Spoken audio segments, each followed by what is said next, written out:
Welcome to Ann Arbor, Michigan. For the 69th time, the Wolverines take on the Wisconsin Badgers. Michigan leads the all-time series 51-16-1. They've won 19 of the last 21 here at the Big House. Hi, everybody. I'm Ed Kongursky from MGO Blue TV. Now, pending Week 9 crossovers, this will be one of 4 home games for the Wolverines. The first time they've only had 4 home games in a season since 1940, when Tom Herman was roaming the backfield back for the Wolverines.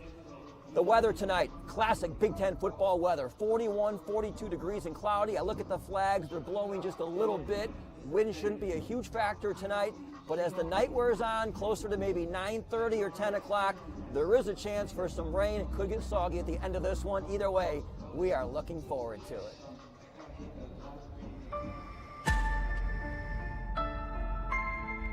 True moment of character is who you are in times of adversity. You'll never be able to go out on a football field and be an individual. It's always going to have to come as one. Opportunities come and you got to make them. Together we are strong. Alone we are weak. Stay confident, stay forward.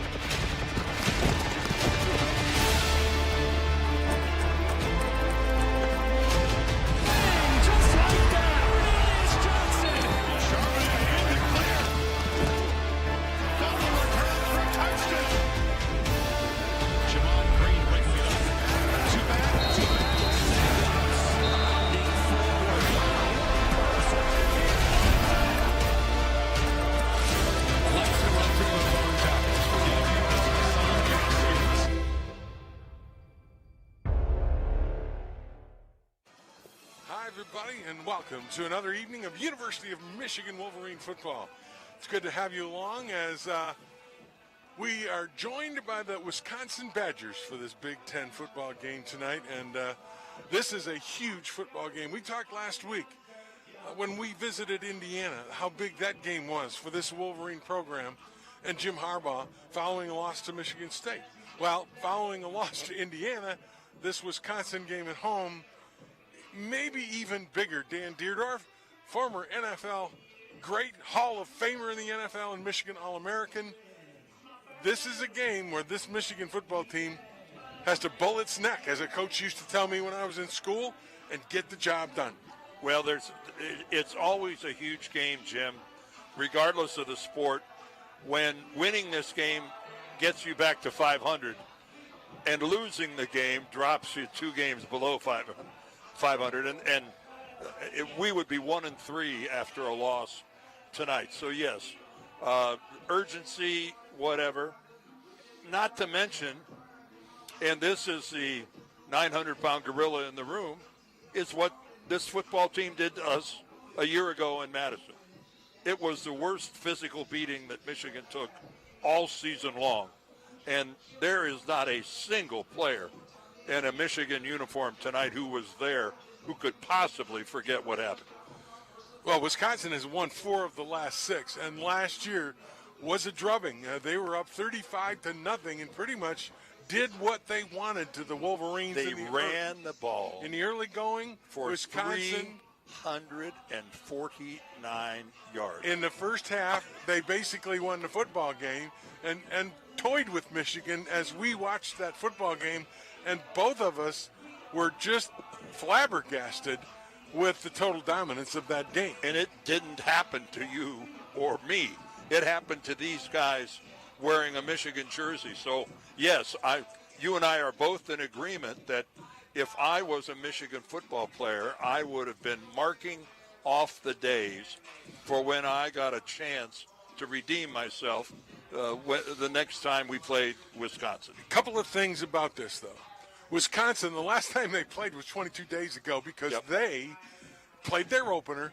They absolutely demolished Illinois, but then they had a COVID outbreak, and for 2 weeks they did not play. Right. Does that factor in a little bit? Is there some ring rust, if you will, on this Wisconsin team? Well, that's a big question that we're going to find out. It's not like they were able to practice as usual when they had that outbreak. They closed their facility. The players were all told to quarantine. If they were working out, they were basically doing sit-ups and push-ups in their dorm rooms or their apartments. So, yeah, it's going to be a very interesting question to see whether or not they're back to game speed. Wisconsin ranked number 13 in the country. Michigan unranked. Michigan is an underdog in this football game. And Dan, this goes back to you and I and our age. I was going to bring this up. The last time Michigan had a 1-3 start, 1967, you were a freshman at Michigan, and you watched that 1-3 start from Michigan Stadium as a 17-year-old youngster from Canton, Ohio. Yes, freshmen were not eligible to play, so I was sitting in the stands watching that 1967 team. Bump Elliott was the head coach, and that 67 season, I believe Indiana was the Big Ten champions and went to the Rose Bowl, of all things. That's how long ago that was. And look what Indiana did to Michigan State this afternoon. And, times have changed. What has not changed, though, is this is a Michigan football team with its back against the wall. And, Jim, we're going to know by 11 or 11:30 tonight, we're going to know an awful lot about this Michigan football team. We will indeed, and we hope you are all coming along with us for the ride to find out the big questions that will be answered tonight as Michigan takes on Wisconsin in this Big Ten battle. Critical game for the Wolverines. Stay with us. Doug and John will take you through some more pregame activities. A little later on, I'll have my conversation with Jim Harbaugh. So stay with us. Michigan-Wisconsin is about an hour away from kickoff. This is Michigan football from Learfield IMG College. Well, Michigan is facing a Wisconsin team that they are getting to know all too well. This is the 5th consecutive season the cross-division rivals will meet, and they're scheduled to play next year as well. The Wolverines, as we know, very anxious to snap this 2-game losing skid. It's another opportunity against a big opponent. Under the lights, 7:30. So, we just get to showcase what we have. And the last 2 games didn't go where we wanted it to, but every week is another opportunity to get better and to improve. Obviously, we're a pretty young team, but that's no excuse. The coaches know that, the players know that. It's no excuse. But I think the biggest thing for us is just trusting the system. We have good players, we have good coaches, we have good schemes. When things don't go as planned, do guys look inward or outward to right the ship? A question we pose to Stuber. Every part of adversity starts inward. You got to look at yourself. What can you do better? How can you benefit the team more? But then projecting that outward to the team as positive energy, as you said, is a big thing too. So I think it starts with looking inward and, asking yourself what you can do better and what you can do to help the team.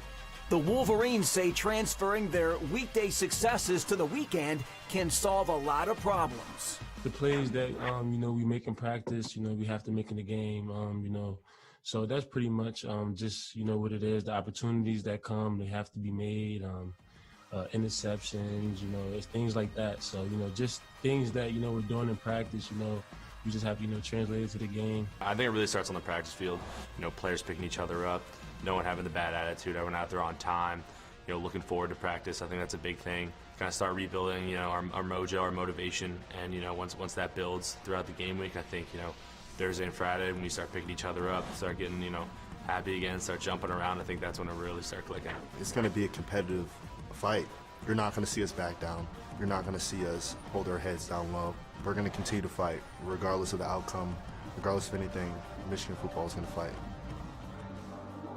Well, here's a positive sign. Big Andrew Stuber told me this week that he was so looking forward to practice, and by Wednesday or Thursday, the guys would be jumping around having fun again. He said this was a big week, though, and it needed to be a player-led initiative. Brad Hawkins said they got to just keep lining up, they got to keep going after it, and it will shake out. They will snap this slump that they're in right now. Continues from here at the big house, high atop from level 6, looking down on the field. The Wolverines and Badgers just starting their padded warm-ups prior to this one. Michigan not getting any easier. Nobody said it would. This is their 3rd-ranked opponent in 4 weeks. Michigan 1-2, trying to establish, John, quite frankly, trying to establish anything right now, as the last 2 weeks have been rather ugly.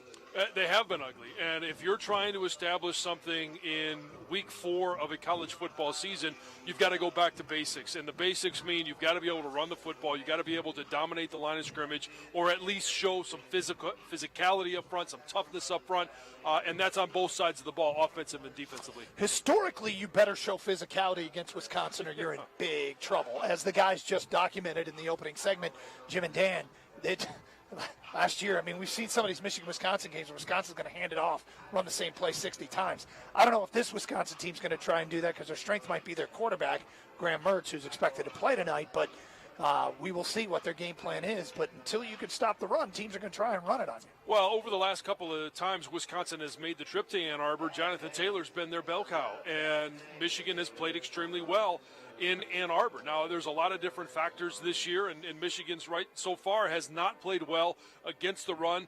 And there's really nothing that leads us to believe that they will today, other than the fact that they've had a chance to look at this film. They've had a chance to diagnose, okay, what's going well, what's not going well, and try and fix some of those problems. There are guys on this Michigan team that we've seen make a bunch of plays, young guys they really could use.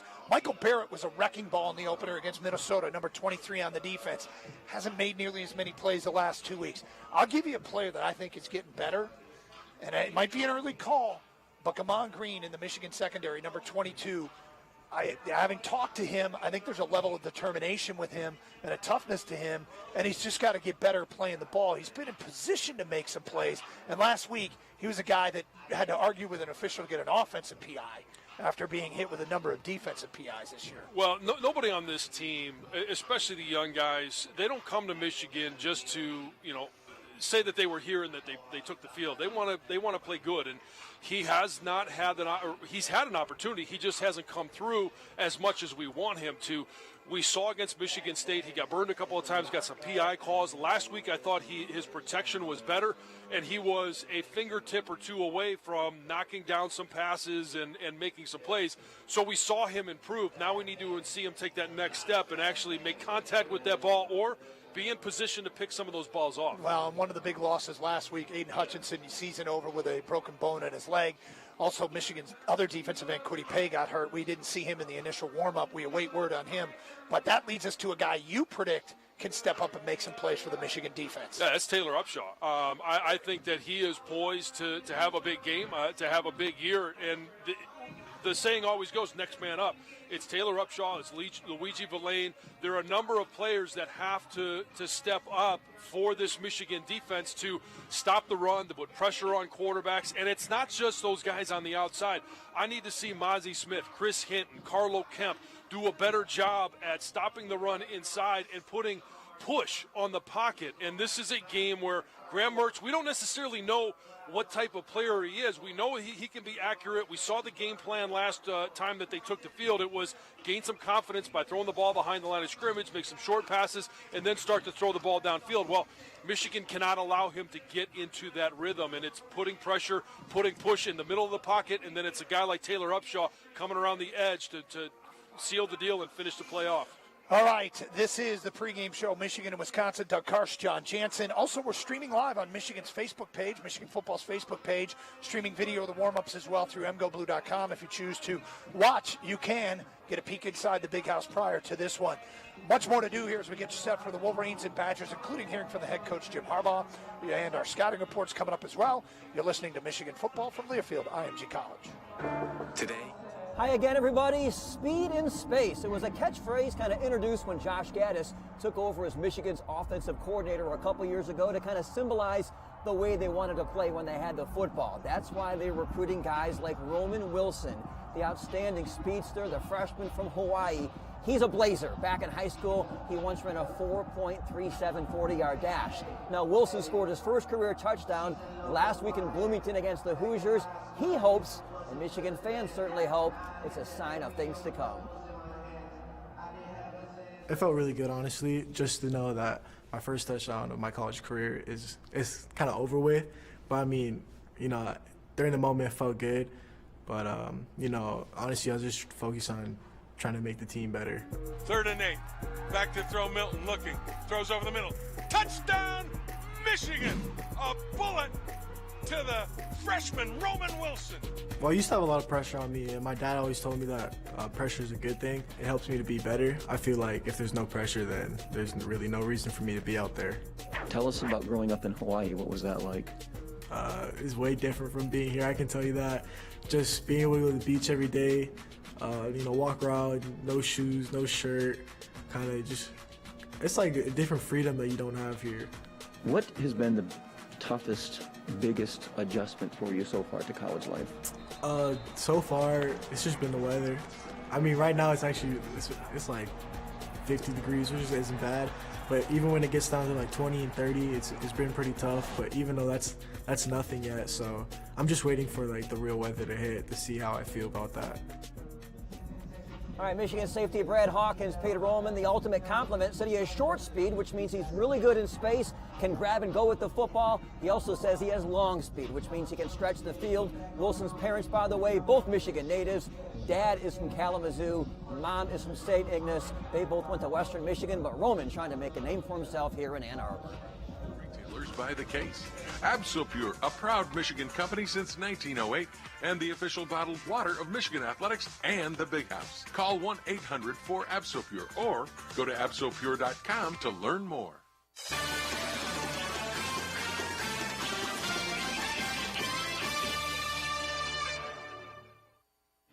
Today's game is presented by Coca-Cola. Together tastes better. Time for our pregame interview brought to you by Blue Cross Blue Shield of Michigan. And we're joined by Carson Barnhart from the Michigan offensive line, who got his first start last week. When you got a chance to sit down and look at the film, what did you see? I saw a good game by the O-line. Just had a rough last series and just a stupid mistake on my part. But we get it cleaned up and ready for today's game. Okay, you make it sound easy. You said that you make it sound like it's just something you can address quickly. Is it that easy to translate what you're doing in practice to the field? If you're paying attention to meetings and doing everything correct in meetings, and then it's easy to translate out to the field, yeah, I'd say so. Okay, you've been playing behind some pretty good tackles in Ryan Hayes or Jalen Mayfield. What have you learned from those guys and watching those guys? I've just been watching their footwork all the time, and another big one that I watched was last year was Runyon. I just try to play my game like his at tackle from last year. Obviously, you know, to get in there for the first time, does the game move fast? Did it slow down as the day went on last week? It's just like another day of practice, basically. We prepare during the week, and it's just another day of practice besides a different team and just a little bit faster, but knew everything I was doing, all the right assignments and everything. I've had a chance to talk to some of your coaches during the week, and they said that they kind of sensed that maybe it was tough to put the Michigan State game behind you. You're a State of Michigan kid. Do you feel like you can flush out what happened last week to have it not affect today's game against Wisconsin? Yeah, you just gotta keep moving. Don't look in the past and keep moving forward. All right, tell us a little bit about Paw Paw. What's the best thing, the most exciting thing to do in Paw Paw, Michigan? Oh man, there's a lot of good things to do in Paw Paw, but one of my favorites is going bow fishing with my buddies. Do you take any teammates back there with you? I've taken a couple. George Johnson, Trevor Keegan, Cade McNamara, and Zach Carpenter have all been there. All right, tell us about Wisconsin's defense. What are they problems do they present in this game? They got two big 4 eyes, and then there's nasty up front. And they got a nasty nose guard, and we take care of them. We shouldn't have any problems. Thanks for your time. Good luck. Thank you. Carson Barnhart for the Michigan offensive line. That was the Blue Cross Blue Shield of Michigan pregame interview. Blue Cross Blue Shield of Michigan is committed to providing members access to the care they need whenever and wherever they need it. Blue Cross is here for it all and always will be. You're listening to Michigan football from Learfield, IMG College. All right, players with Michigan with NFL fathers are no strangers to Michigan football, that is for sure. John Runyon comes to mind from last year's team, but one of the most recent is current sophomore Christopher Hinton, a defensive lineman. His father, Chris, was an offensive lineman and played 13 years in the NFL, made the Pro Bowl 8 times, spent the bulk of his career with the Colts, also played for the Atlanta Falcons and the Minnesota Vikings. And what a great source of wisdom for young Chris as he learned the game of football growing up. He's helped me a ton. From a young age, obviously I was bigger and stronger than everyone, but he told me as a young guy, like, when you get older, there's gonna be dudes as strong as you, if not stronger, so you can't always use power. So things like that, little tips like that has always helped me learn how to elevate my game, and learning how offensive lineman thinks and ways to set up offensive linemen helped me a lot. And then just how to carry myself on and off the field also has just helped me a lot. He's a great person in my life, great role model. What led you to Michigan? Why did you pick Michigan over a lot of other schools that wanted you to be a part of their program and a part of their university?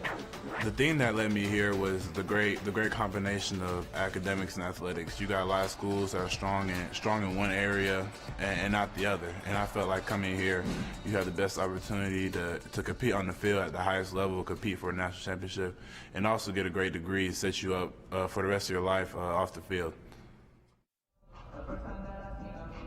Man, can you imagine the conversations at the dinner table? Christopher Hinton with his former All-Pro NFL-playing father, Chris Hinton, offensive lineman, defensive lineman, great conversations, no doubt. And, you know, we really enjoyed our conversation with Christopher. He was such a smart, engaging young man, a fun guy to get to know a little bit, and you could just see the desire in his eyes. You could hear it in his voice. He wants to be a great football player here from Michigan, and we certainly are expecting big things from him as he progresses with his career. Once again, just kind of getting rolling here with his sophomore season. Got a lot of potential. That desire is going to serve him well as he moves forward here in the maize and blue.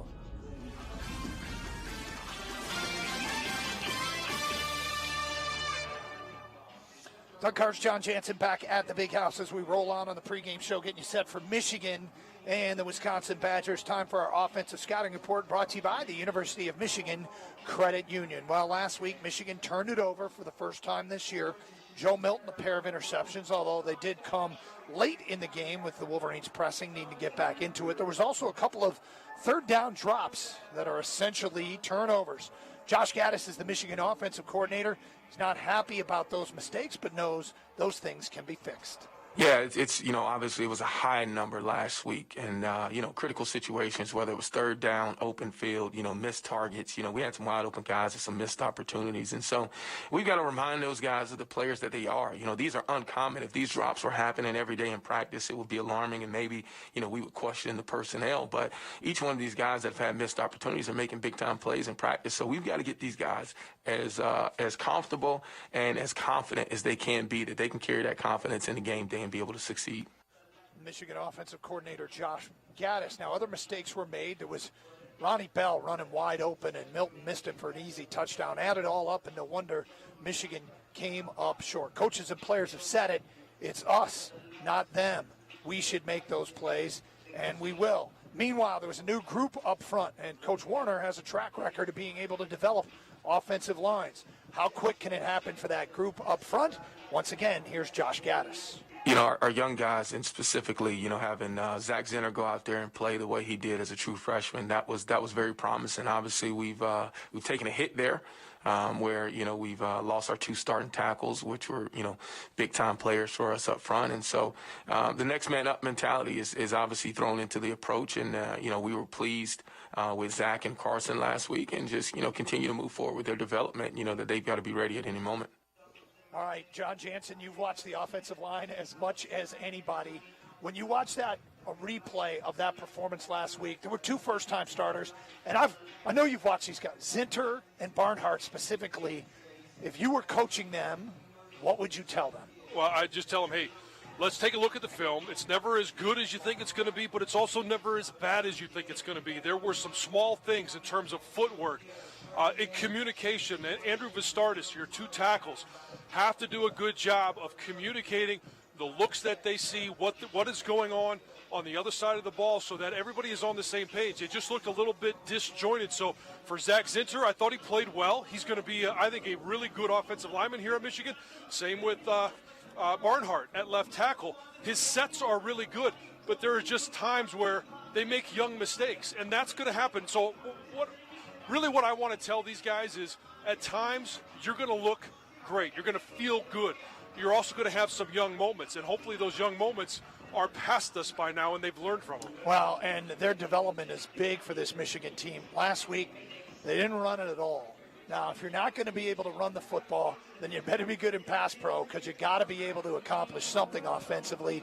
And Michigan's passing game wasn't bad. They did leave some points on the field. We mentioned the missed wide open Ronnie Bell a little bit earlier, but the truth of the matter is that would love to be able to run the football, get over 100 yards rushing, and I'll pound the table and say it again. I want to see more of Hassan Haskins carrying the football. And hopefully you do. And same with Blake Corum. I like the fact that those guys have a good feel for what's going on the other side of the ball. When there's nothing there in the middle, they do a good job of feel and vision of bouncing it outside. But getting back to the offensive line, you develop confidence. That confidence in the run game will roll over to the pass game as well. And they've been pretty good in pass protection. It's not like Joe Milton has been running for his life. It's just a matter of getting that confidence. And if you can do that in the run game, it sets up that play-action pass, which allows for maximum protection, maximum options downfield, and makes easy decisions for a young quarterback. I think Joe Milton, the young quarterback, has shown enough early in his career that if he keeps getting better, he can be great, but he has to keep getting better. We've seen players at that position under Jim Harbaugh, like Jake Rudolph, got better as his 1 year went on. Wilton Spate was way better than people thought he was going to be under Jim Harbaugh. Some other guys didn't seem to get better. Which category is Joe Milton going to be in might tell the short and long-term future of this program. It should, and you know what, for Joe, it's about slowing the game down and making those, and for Josh Gaddis, when he calls these plays, when he puts together a game plan, it is making decisions easy for Joe Milton. Now, when things are running around and things are happening fast on the field, sometimes those decisions aren't easy, but you limit the options for your quarterback, whether it's an easy, hey, this is an outlet pass, or I can take a shot downfield, or if you get up there and it's a run-pass option. Very easy decision to make. If there's 7 guys in the box, hey, we're going to run it. If there's 8 guys in the box, we're going to throw it, and here's where you go with the football. All right, on the other side of the ball, the Wisconsin defense. Here's what Michigan's offensive coordinator Josh Gaddis had to say about them. They're a unit that, they keep it very simple on defense as far as what they do, but what they do it extremely well. They're very fast, they're physical, they've got size and girth up front, and I think that's the thing that stands out as you look at, how violent and how physical they play. And so we've got a tremendous challenge, obviously for us, just getting healthy. I think that's one of the challenges right there is we don't know what their personnel is compared to they know what our personnel is. But we got to put the last 2 games behind us and move forward and go get this game. Josh Gaddis and, this Wisconsin defense can cause some problems for Michigan up front. They've got some real size. Reminds me of Michigan State. Now they play a true 3-4, but their size in the middle reminds me of Michigan State. And that's really where this communication is going to be imperative. Vastardis has to get everybody going in the right direction. That 3-4 defense, it's a different look, especially for a Zach Zinter who's at guard. He's going to be uncovered. Which linebacker are we going to in the run game? Which ones are we responsible for in the pass game? You don't want to have a free runner just because there's a miscommunication at the quarterback. As far as the offensive line is concerned, just watching them go through warm-ups, it looks like the first unit has Stuber at right tackle, Zinter at right guard, Vastardis at center, Filiaga at left guard, and Barnhart at left tackle, same as a week ago. All right, Wolverines and Badgers, that is our offensive scouting report. We'll get to our defensive scouting report next. Today's offensive scouting report has been brought to you by the University of Michigan Credit Union. Visit umcu.org for all your financial needs. You're listening to Michigan Football from Learfield, IMG College. How are you? Welcome back to the front row, everybody. This is year 5 of a 6-year stretch where the Wolverines take on the Badgers, 2 of the best, most consistent programs in the Big Ten. And home field has been a huge edge in all the games so far in this recent series, including the Badgers' last 2 visits right here to the Big House. October 1st, 2016 featured a pair of top 10 teams. Michigan ranked 4th, Wisconsin 8th. Despite more than doubling the Badgers in yardage and first downs, this was a tight one. First play of the second quarter, Khalid Hill pulled in from 1 yard out. It's 7-0 Wolverines. The Badgers tied the game in the third. It stayed that way until midway through the fourth. Wilton Spate finds Amara Darboh on a 46-yard pass play. It's 14-7 Michigan. Wisconsin had 2 more drives, but both ended up in turnovers. Closing minutes, Jordan Lewis with a mesmerizing one-handed interception, one of college football's top plays of the year. Michigan had 3 picks on the day in its 14-7 win. Mid-October 2018, under the lights, number 12 Michigan blasted the 15th-ranked Badgers. First quarter, Shea Patterson ripped off an 80-yard run to set up the game's first touchdown. It's the second longest run by a QB in program history. The Wolverines ran for 320 yards total. Karan Higdon led the way with 105 and a score. A stout defensive effort held the visitors to only 100 yards passing and was highlighted by Lavert Hill's 21-yard pick six early in the fourth quarter. Michigan a winner in this one, 38-13. If you're wondering why these two programs have met so often recently, the Big Ten is using what I call these crossover clusters, where a team kind of lines up with a team from the other division for a number of years in a row. So I mentioned they will play Wisconsin again next year in Madison. The next team from the West that Michigan kind of crosses over with repeated games is Nebraska. They play the Huskers next year and several years moving forward. Before we continue here on the pregame show prior to Michigan and Wisconsin, let's pause 10 seconds to allow our network stations to identify themselves. You're listening to Michigan football from Learfield, IMG College.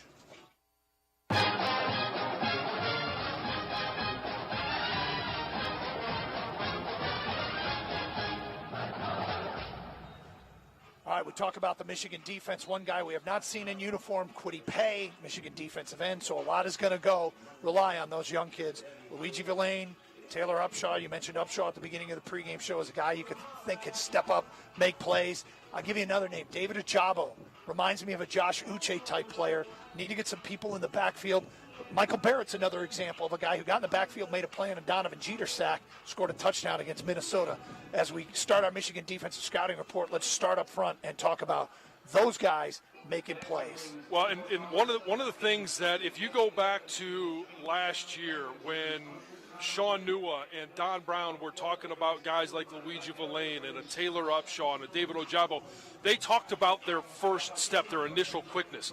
That could be something that could be used tonight against this bigger offensive line. Yes, they're road graders, but they've never really been known as great pass protectors. So you can get the edge on some of these tackles if you get a good jump off the ball, if you have that good first step. And David Ojabo, that's one thing that Sean Nua has talked about every time I've mentioned him to Sean, is that he's got this ability to get off the ball, much like Josh Uche did. Now, Wisconsin, you just see the big W on the helmet, and you know they can hand it off 60 times and go for 300 yards. However, they didn't exactly have that kind of rushing attack against a porous run defense in Illinois. 3.6 yards a carry in the one game that they've played, and Illinois has given up a bunch of running yards since then. Rutgers was better than that today, for example. Now, I'm not ready to say Wisconsin can or can't run it. I suspect that they can. But perhaps Michigan could slow the rushing attack, although Indiana hadn't run it very consistently until they played Michigan. You don't want to be that team that the rushing attack gets right on every time they come in here, and that's going to be the challenge of this Michigan defense is the size up front. You've got good size in Mozzie Smith. You've got good size in Chris Hinton. They talked about Carlo Kemp is in his ability to be quick and find that extra gear. Julius Welshkoff had a good game against Minnesota. We need to see those guys get penetration and cut off. And if nothing else, if you're undersized up front, if you can use your speed and you can move around up front and you can create that penetration, you can cut half of the field off so that you don't get Groshek getting an open lane to cut the ball back. All right, let's talk about the Wisconsin offense. First of all, they are getting Graham Mertz back today. At least he's in uniform, and he's out there warming up right now, number 5 for the Wisconsin Badgers. Doesn't appear that Chase Wolf is here, his backup, although Danny Vandenboom is the third stringer, the junior. But here's what Michigan defensive coordinator Don Brown had to say, what he saw out of Mertz in his start earlier against the Illini. Real accurate. They did a good job of finding things that he could throw in the game and be comfortable. And he certainly took advantage of those throws. And, the only drop was a crossing route. And, he just played really well. He was on the right targets. He threw the ball accurately and really did a nice job managing the club. The beginning of that game, you heard what Don Brown said about, the throws that he could get into the game.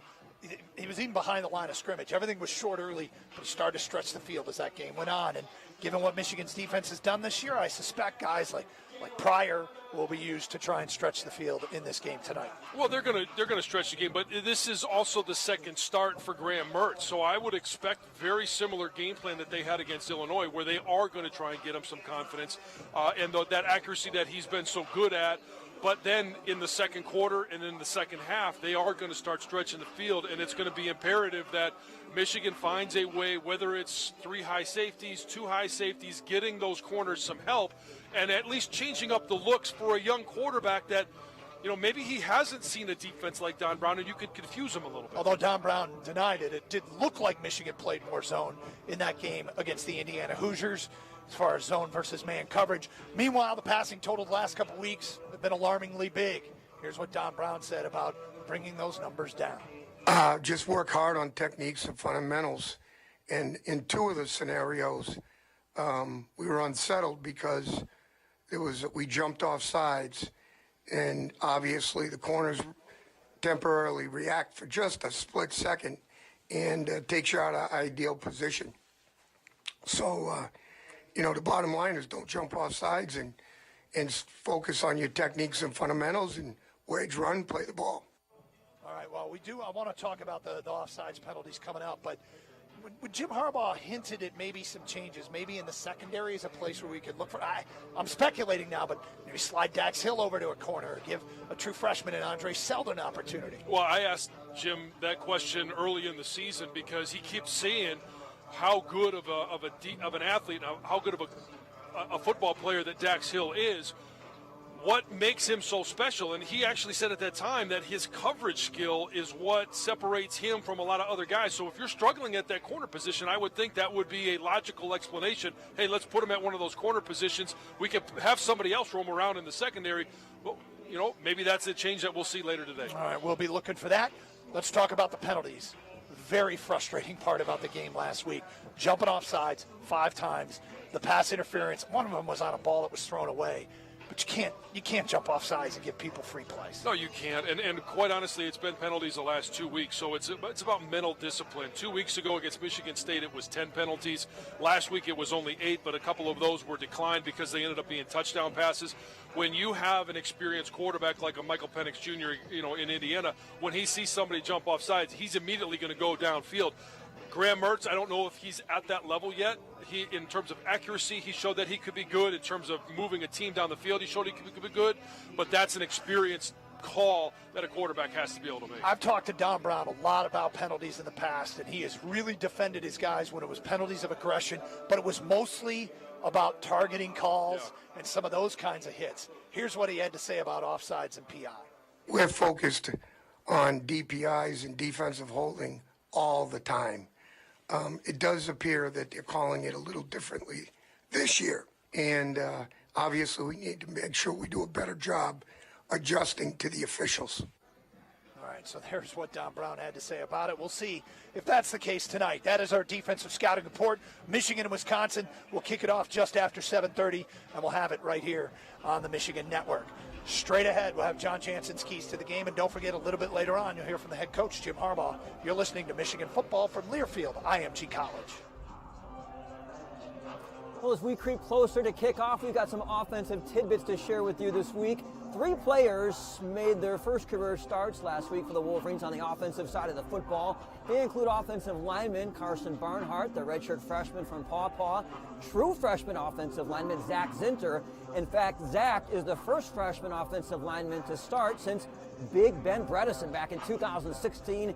We know what happened with Ben. Turned out to be a 4-year starter, a captain for the Wolverines, and drafted last year by the Baltimore Ravens. And don't forget sophomore wide receiver Cornelius Johnson, who had a career-high 82 yards receiving against the Hoosiers, also scored a beautiful touchdown in that game.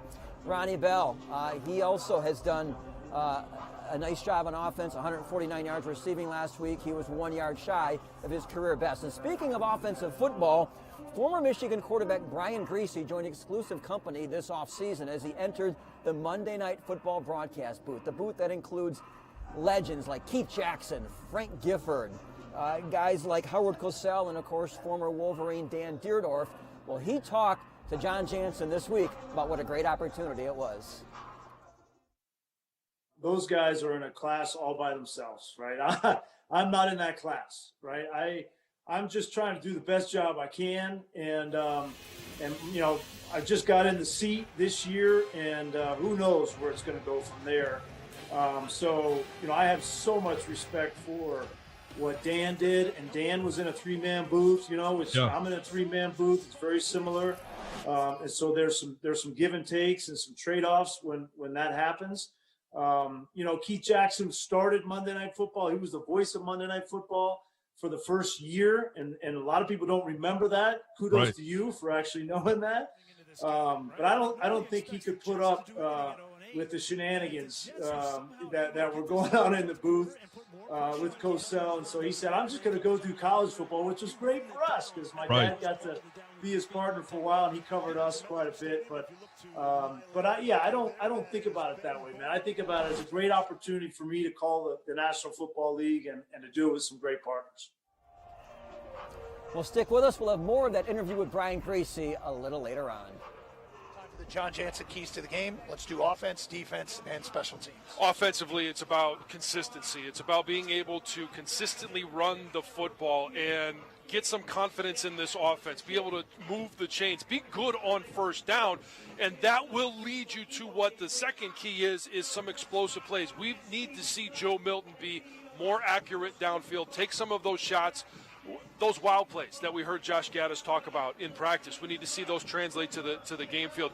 Defensively, it's about being able to stop the run. And I mentioned this earlier. Is it the chicken or the egg? Which came first? Because you've got to be able to put pressure on a quarterback to help your secondary.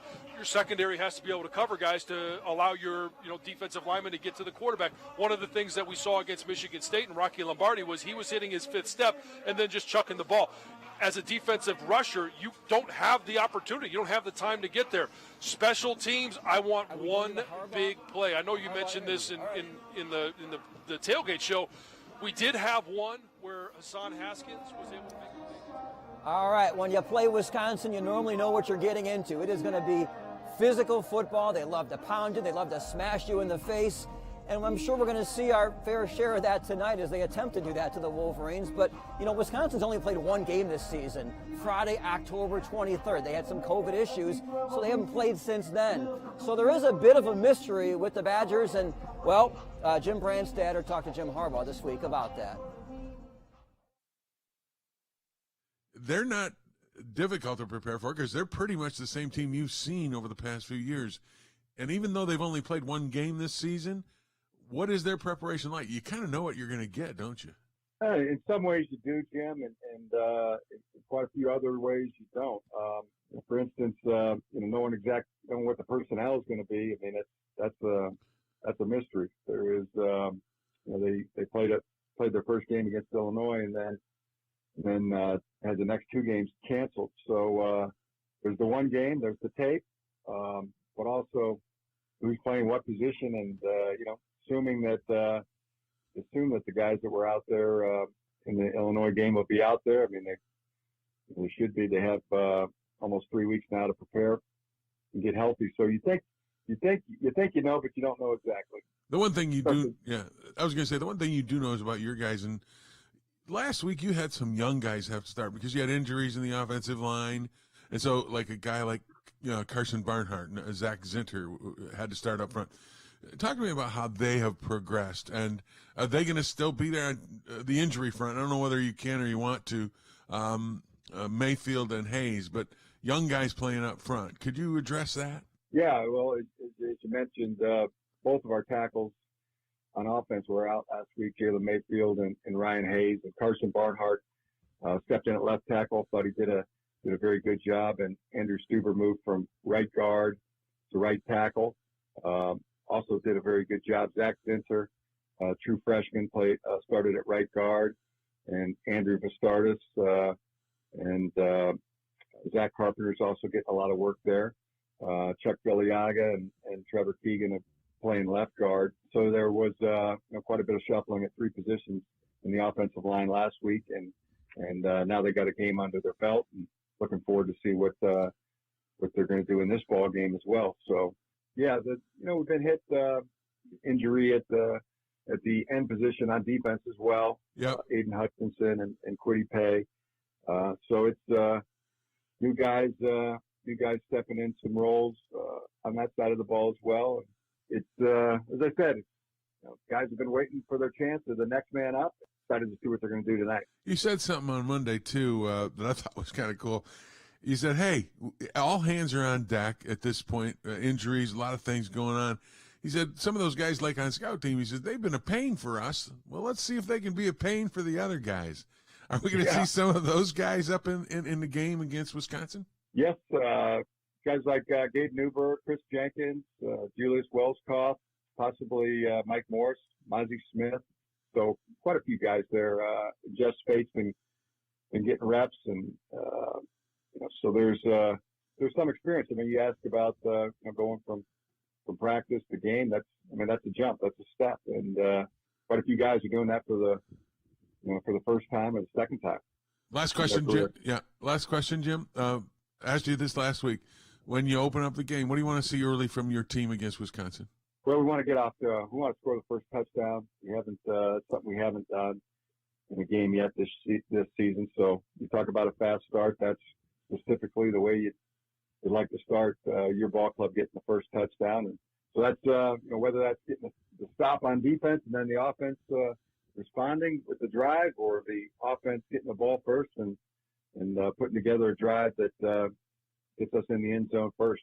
Hopefully that all happens. Jim, thanks so much, and best of luck tonight. Appreciate it, Jim. Thank you. You bet. Go Blue. Well, 52 years ago this weekend, former Michigan running back Ron Johnson set one of the most incredible records in college football history. And coincidentally enough, it happened against Wisconsin. Here's Jim Brandstatter with that story. 51,000 fans showed up at Michigan Stadium in the cold and rain to watch Ron Johnson lead the Wolverines to a 34-9 win over Wisconsin. Johnson carried the ball 31 times for 347 yards and 5 touchdowns. The 5 scores is a school Big Ten and NCAA record. RJ goes off, and you were there. You were right in the pit watching it happen. What was going through your mind that day, and what was that day like? Well, I only saw it when he passed to me. Yeah, I played every snap of that game, and to be a part of something that still holds historical significance for the university, it's something I take a lot of pride in. I think all of us do. And Ron Johnson was our captain.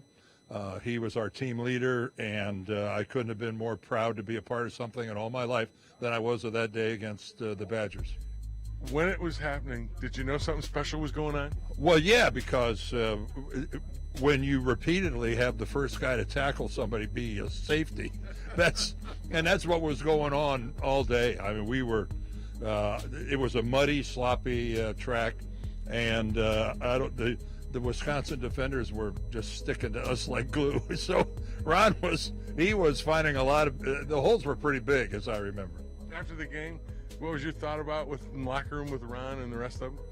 Well, I was just a sophomore. I was just glad to have survived. Looking back on it, I knew that he had over 300 yards. When you're a sophomore, you don't realize where you are. You're too dumb. You don't know what's going on. You don't know you're a part of history when it's happening. It was years later till it really started to sink in on me. All right, Deerdorf called Johnson such an intelligent runner. Well, so many Michigan football players have gone on to great success after their playing days have ended. Guys like Brian Griese, who joined the Monday Night Football broadcast booth this offseason, and he's been doing a fantastic job. This week, he chatted with our John Jansen, his former teammate on that 1997 National Championship Club. Brian Griese, Monday Night Football, color analysts. How does it sound to you, Brian? Man, it sounds great. I'm having a great time, man. I'm very thankful. I think that's the word that comes to my mind. Very thankful with everything that's going on in our country and our world right now that I have a chance to do something I love and go to games. It's crazy. Sometimes we're the only people in the stadium. Yeah. So I talked to Levy and Lewis quite a bit about just how fortunate we are to be there, to be in person, to be bringing football to people at home that need it. And so it's a dream come true for me. Now, you and Steve Levy have worked together for a number of years. Louis Riddick comes in. How has it been for you? Did you reach out to Dan for some of those other guys that have been a part of a three-man booth to say, hey, what's the best way to do this? Yeah, three-man booth is different. I don't think there's any other three-man booths out there. And it's the risk is there's too much talking. Mm-hmm. And I think that we addressed that pretty early on. We talked about, hey, everybody's going to have to talk a little bit less, which is fine. And I go back to, what Keith Jackson actually used to talk about was talk less, say more. Mm-hmm. And that's really wise, right? And it's not easy to do, especially in 15-second increments, right? To say something that's interesting and relevant, that's understandable for the fan at home, but they're also getting some insight, but it's got to be quick, right? And to do that for 3 hours straight is not the easiest thing in the world to do. So that's the challenge. But I hope that it's been the first half of the season. We've realized Steve says a little bit less in his call, and it really works well when Louis and I get a comment in on the same play from different perspectives, maybe offense and defense, and we do it quickly. And so I think that's the challenge. We're still working through it and building and growing the chemistry, but it's been fun so far. Do you get a chance, or do you seek out any of the Michigan guys that have played, obviously since you and I played? Because other than Tom, there's probably not anybody, no one left. Everybody else is in the booth like you and I. Yeah, not that we played with. No. I always try to seek out the Michigan guys, at least have a conversation or just say hello. Yeah. Hey, man, rooting for you kind of thing. What's different about COVID is we are not able to go and have face-to-face conversations. So, we don't go to practice, don't have conversations after practice, don't have face-to-face conversations in production meetings. It's all over Zoom. And we get maybe one or two players a week. So, yeah, that's been a loss for me is the conversations, the relationships, seeing old coaches that coached at Michigan. So that's been the hardest thing. But, that's just part of the deal this year.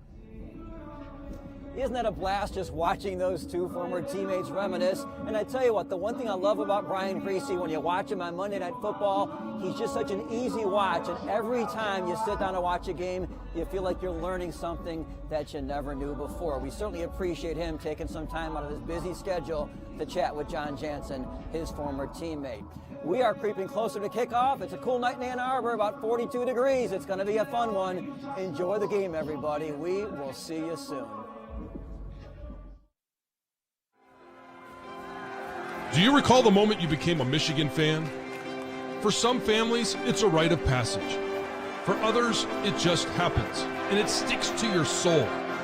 And when it does, no matter your story, it's a lifelong affair. This year has been uniquely difficult. While everything looks and feels different, we remain part of something bigger.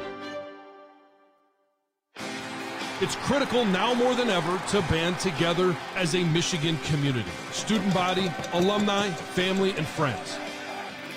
Michigan faithful have rallied and stood behind these two words for more than 70 years. This year, we have stayed, because that's what champions do, and we will be back together again soon. Until then, we will cheer, hug, high five, play, train, tailgate, win, and go blue. Good evening, and welcome to Michigan Stadium for this, the 141st season of Michigan football and the 69th meeting between Michigan and Wisconsin. At this time, we'd like to extend a warm Michigan Stadium welcome to our visitors from Wisconsin. Badger fans, welcome to the Big House.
John Pasquale, the M Fanfare.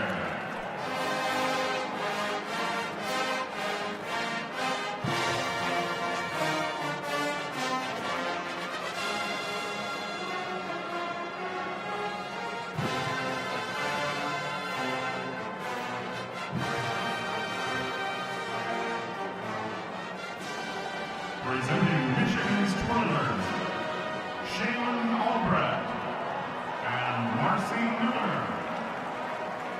And now in her second season as Michigan's woman up front, from Chelsea, Michigan, from Major Ellie Bertoni.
From the rich musical heritage of the University of Michigan, the Michigan Marching Band plays Varsity.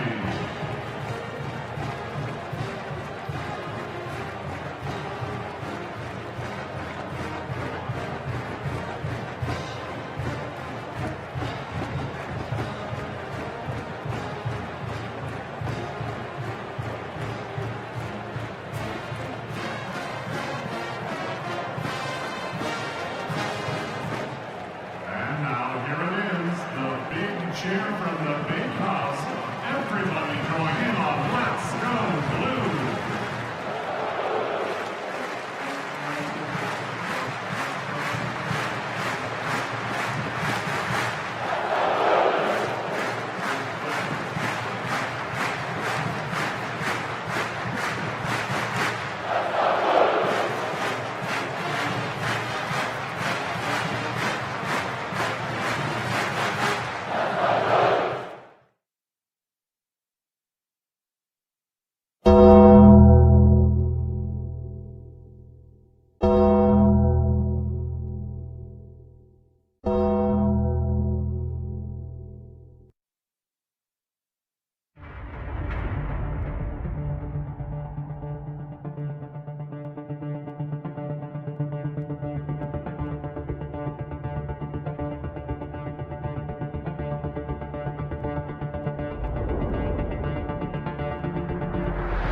This is the University of Michigan. What a football game we're going to have here this afternoon.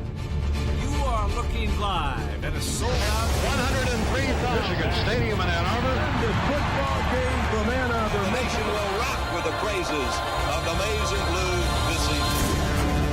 Where we respect integrity and honor excellence. The jubilation and cheering long into the night. Here come the Wolverines. We are loyal Wolverines. Today, your football team is #1 in the country, and it's all right here. Standing for Midwestern values, hard work, determination, and an enthusiasm unknown to mankind. The old season is over. It's going to be Michigan. Yeah. the best university in the world. Students and athletes and professors achieving at the highest level. You better believe it. This is our legacy. Go Blue. And our future. We are proud members of the Big Ten Conference in pursuit of national championships. We'll win this championship. We have won more games than any team in the country. No one has won more. We believe in football. Championship football. He has got the shot across. Get it right. Michigan touchdown. Shoelaces flopping in the wind. We shy away from no challenge or opponent. We bow to no man.